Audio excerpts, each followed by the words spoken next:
और अभी आप सिर्फ बल्ले की बात कर रहे हैं। अगर हमें बल्ला नहीं मिलता तो हमें कोई भी इंतखाबी निशान नहीं देगी इलेक्शन कमीशन। हमारा बल्ले का निशान ही रहेगा और सेक्शन 215 जिसके तहत बल्ले का निशान लिया वो इलेक्शन कमीशन अपने इख्तियारात इस्तेमाल नहीं कर सकता। पेशावर हाईकोर्ट के पास कल सुप्रीम कोर्ट में मामला लगा हुआ है और 13 तारीख से पहले पहले इंशाल्लाह बल्ला हमारे पास होगा। यानी बतौर कैंडिडेट हम लड़ना चाहते हैं, हमारा वोटर बल्ले पे इलेक्शन लड़ना चाहता है और पाकिस्तान की आबादी को सामने रखते हुए नाम पे वोट नहीं पड़ने हैं। इमरान खान ने पूरे पाकिस्तान में अपने नाम से इलेक्शन ही लड़ने हैं। पाकिस्तान तहरीक इंसाफ इमरान खान की जमात है, उसने इलेक्शन लड़ने और बल्ला जो है पाकिस्तान तहरीक इंसाफ का है। उसके लिए हम हर पूरी कोशिश करेंगे और इंशाल्लाह हमें उम्मीद है कि बल्ले का निशान हमें मिलेगा। आज अदालत के सामने 4 पॉइंट बड़े अहम हैं। पहली तो बात है कि इमरान खान साहब को अगर सजा सुनाई थी तोशाखाना के केस में, उसमें नाअहली नहीं सुनाई गई और इलेक्शन कमीशन का इख्तियार नहीं है कि वो नाअहली सुना सके। सबसे मजेदार बात यह है कि जो नोटिफिकेशन 8 अगस्त को जारी किया गया कि जिसमें कहा गया कि इमरान खान साहब को सेक्शन 232 के तहत सजा सुनाई गई है, उसका इतलाक तो उस वक्त था ही नहीं। सजा जब सुनाई गई है उस वक्त तक सेक्शन 232 में तो तरमीम बाद में की गई है। इसी तरह जो कानून है कि मॉरल टर्पिट्यूड 63(1)H के तहत अदालत ने भी कहीं नहीं कहा और ना ही रिटर्निंग ऑफिसर ने कहीं कहा कि मॉरल टर्पिट्यूड इमरान खान साहब ने किया है, कमिट किया है। दूसरा अहम पॉइंट है सेकेंडर का, वो अदालत के सामने रख दिया कि बाकायदा 30 नवंबर को लिस्टें फाइनल हो गई थी और रात के अंधेरे में 15 दिसंबर को तब्दीलियां की गई और सिर्फ इमरान खान के हलके में तब्दीलियां की गई।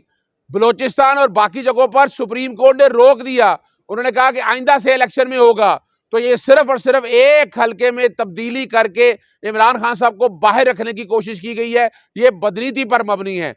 तीसरा बड़ा अहम है कि रिटर्निंग अफसर ने अपना ज़हनी इस्तेमाल नहीं किया और जो आर्गूमेंट्स हमने सारे दिए, बयान हल्फी दिया जो हमारा प्रपोजल है उसका कि वो हल्के का रहने वाला है, उसका बाकायदा वहां पर इंतखाबी निशान मौजूद है, मगर बदनीति के साथ रिटर्निंग अफसर ने वो भी तब्दीलियां कर दी। और कमाल की बात है कि इलेक्शन कमीशन इस तरह केस लड़ रहा था कि जैसे वो एक सियासी जमात है। आज बाकी का आर्गूमेंट्स उनके पास, इलेक्शन कमीशन के पास कोई कहने के नहीं थे। अदालत ने फैसला महफूज कर लिया है और ये फैसला कल आखिरी दिन है, आखिरी दिन है। इसी तरह मियां वाली का भी फैसला महफूज किया गया, वो भी फैसला आना चाहिए था इकट्ठा। कल हम उम्मीद करते हैं कि फैसला जो है वो हमारी फेवर में बनता है, आना चाहिए और हमें अदालतों में यकीन है कि वो फैसला आइन और कानून के मुताबिक करेगी।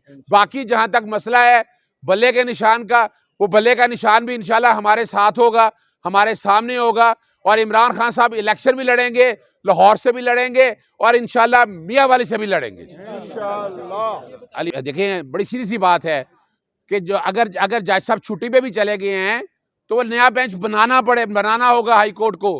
हाईकोर्ट ये नहीं है कि 5 मेंबर बेंच है, उसमें से 5 मेंबर में 1 बेंच और भी ऐड हो सकती है। और इस वक्त तमाम हाईकोर्ट के जजेस छुट्टियां खत्म हो चुकी हैं और हम आज मुतालबा करते हैं कि बाकी भी जो हमारे लोग रह गए हैं जो अपीलेट ट्राइब्यूनल से, उनके लिए भी ये बेंच जल्द अज जल्द कॉन्स्टिट्यूट किया जाए ताकि उनकी दरखास्तें समाअत हो सके।